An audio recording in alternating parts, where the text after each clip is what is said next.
ಭಾರತದ ಇತಿಹಾಸ ಕಂಡಿರುವ ಅಸಾಮಾನ್ಯ ವ್ಯಕ್ತಿ, ರಾಜನೀತಿ ನಿಪುಣನಾಗಿರುವಂತ ಚಾಣಕ್ಯ ಅಥವಾ ವಿಷ್ಣುಗುಪ್ತ, ಕೌಟಿಲ್ಯ ಎನ್ನುವ ಹೆಸರಿನಿಂದ ಪ್ರಖ್ಯಾತಿ ಪಡೆದಿರುವಂತ ಚಾಣಕ್ಯ ನೀತಿ ಜೀವನಕ್ಕೆ ಅನ್ವಯಿಸಬೇಕಾಗಿರುವಂತ ಬಹಳಷ್ಟು ಅಂಶಗಳನ್ನ ತಿಳಿಸಿಕೊಡುವಂತದ್ದಾಗಿರ್ತದೆ.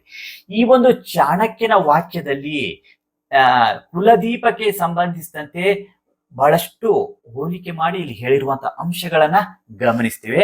ಬನ್ನಿ, ಈ ಒಂದು ವಿಡಿಯೋದಲ್ಲಿ ಕುಲದೀಪಕ ಹೇಗಿರಬೇಕು ಅನ್ನೋದಕ್ಕೆ ಸಂಬಂಧಿಸಿದಂತೆ ಹೋಲಿಕೆ ಮಾಡಿ ಹೇಳಿರುವಂತಹ ಈ ಒಂದು ನೀತಿ ಸಾರವನ್ನ ನೋಡ್ಕೊಂಡು ಬರೋಣ. ಪೂರ್ತಿಯಾಗಿರುವಂತಹ ವಿಡಿಯೋನ ವೀಕ್ಷಿಸಿ, ಹಾಗೂ ನಿಮ್ಗೆ ಈ ವಿಡಿಯೋ ಇಷ್ಟ ಆದಲ್ಲಿ ಲೈಕ್ ಮಾಡಿ. ಚಾಣಕ್ಯ ನೀತಿ ಸಾರದಲ್ಲಿ ಕುಲದೀಪಕ ಸಂಬಂಧಿಸಿದಂತೆ ಯಾವ ರೀತಿಯಾಗಿ ಹೇಳಿದ್ದಾರೆ ಅಂತ ಹೇಳಿ ನೋಡಿದಾಗ, ಪ್ರದೋಷ ದೀಪಕಶ್ಚಂದ್ರ, ಪ್ರಭಾತೆ ದೀಪಕೋ ರವಿಯ, ತ್ರೈಲೋಕ್ಯ ದೀಪಕೋ ಧರ್ಮ, ಸುಪುತ್ರ ಕುಲದೀಪಕ.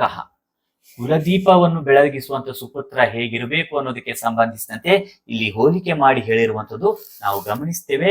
ಈರುಳಿನಲ್ಲಿ ಚಂದ್ರನ ಹಾಲು ಬೆಳದಿಂಗಳು, ರಾತ್ರಿ ಆಕಾಶದಲ್ಲಿ ಅಥವಾ ಈರುಳಿನಲ್ಲಿ ಚಂದ್ರನ ಬೆಳದಿಂಗಳು ಯಾವ ರೀತಿಯಾಗಿ ಕಂಗೊಳಿಸ್ತಾ ಇರ್ತದೆ ಅಂದಾಗ, ಹಾಲು ಬೆಳದಿಂಗಳ ರೀತಿ, ಹಾಲಿನ ರೀತಿಯಲ್ಲಿ ಬೆಳಕನ್ನು ಕೊಡುವಂಥದ್ದು. ಈ ಕಡೆ ಬಿಸಿಯೂ ಅಲ್ಲ, ಈ ಕಡೆ ಪೂರ್ತಿಯಾಗಿ ಬೆಳಕಿಲ್ಲದೆ ರೀತಿಯೂ ಇಲ್ಲ.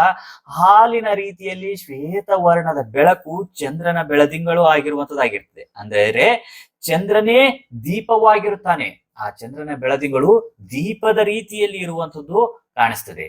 ಸೂರ್ಯನ ಬಿಸಿಲು ಶಾಖವನ್ನು ತೋರಿಸ್ತಾ ಇದ್ರೆ, ಬೆಳದಿಂಗಳು ಏನಾಗಿರ್ತದೆ, ಹಾಲಿನ ರೀತಿಯಲ್ಲಿ ಬೆಳಕನ್ನು ತೋರಿಸುವಂಥದ್ದು ಆಗಿರ್ತದೆ.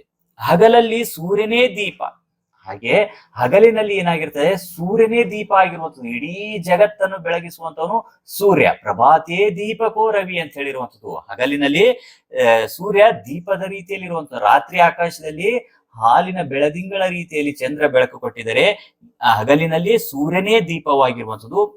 ಇನ್ನು ಮೂರು ಲೋಕಗಳಿಗೂ ಧರ್ಮವೇ ದಾರಿದೀಪ. ಇಲ್ಲಿ ತ್ರೈಲೋಕ್ಯ ದೀಪಕೋ ಧರ್ಮ ಅಂತ ಹೇಳಿರುವಂಥದ್ದು. ಮೂರು ಲೋಕಗಳಿಗೂ ಸಹ ಧರ್ಮ ಅನ್ನುವಂಥದ್ದೇ ದಾರಿದೀಪವಾಗಿರುವಂಥದ್ದು. ಧರ್ಮದ ಮೂಲಕ ನಡೆದುಕೊಳ್ಳಬೇಕಾಗಿರುವಂಥದ್ದು ಆಗಿದೆ. ಹಾಗೆ ಸುಪುತ್ರ ನೆನೆಸಿದವನು ಕುಲಕ್ಕೆ ಕೀರ್ತಿ ದೀಪವಾಗಿರ್ತಾನೆ. ಇಲ್ಲಿ ಸುಪುತ್ರ ಕುಲದೀಪಕ ಅಂತ ಹೇಳಿರುವಂಥದ್ದು. ಇಲ್ಲಿ ಸುಪುತ್ರನಾಗಿರುವಂಥದ್ದು ಯಾರು ಅಂದಾಗ, ಒಳ್ಳೆ ಗುಣಗಳನ್ನು ಹೊಂದಿರುವಂತವನು, ಕುಲವನ್ನು ಮುನ್ನಡೆಸುವಂತವನು ಆಗಿರುವಂತವನು ಸುಪುತ್ರನಾಗಿರ್ತಾನೆ.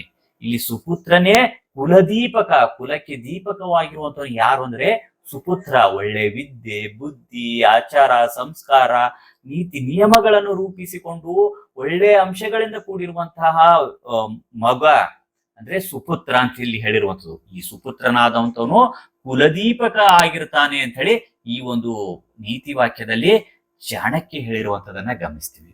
ಚಾಣಕ್ಯ ನೀತಿ ಸಾರಕ್ಕೆ ಸಂಬಂಧಿಸಿದಂತೆ ಇತರ ನೀತಿ ವಾಕ್ಯಗಳನ್ನು ವೀಕ್ಷಿಸುವುದಕ್ಕಾಗಿ ಡಿಸ್ಕ್ರಿಪ್ಷನ್ ಬಾಕ್ಸ್ ನಲ್ಲಿ ಎಲ್ಲ ವಿಡಿಯೋಗಳ ಪ್ಲೇ ಲಿಸ್ಟ್ ಇರ್ತದೆ, ವೀಕ್ಷಣೆ ಮಾಡಬಹುದಾಗಿರುವಂತದ್ದು. ಮತ್ತೆ ಮುಂದಿನ ಭಾಗದಲ್ಲಿ ಭೇಟಿಯಾಗೋಣ. ಧನ್ಯವಾದ.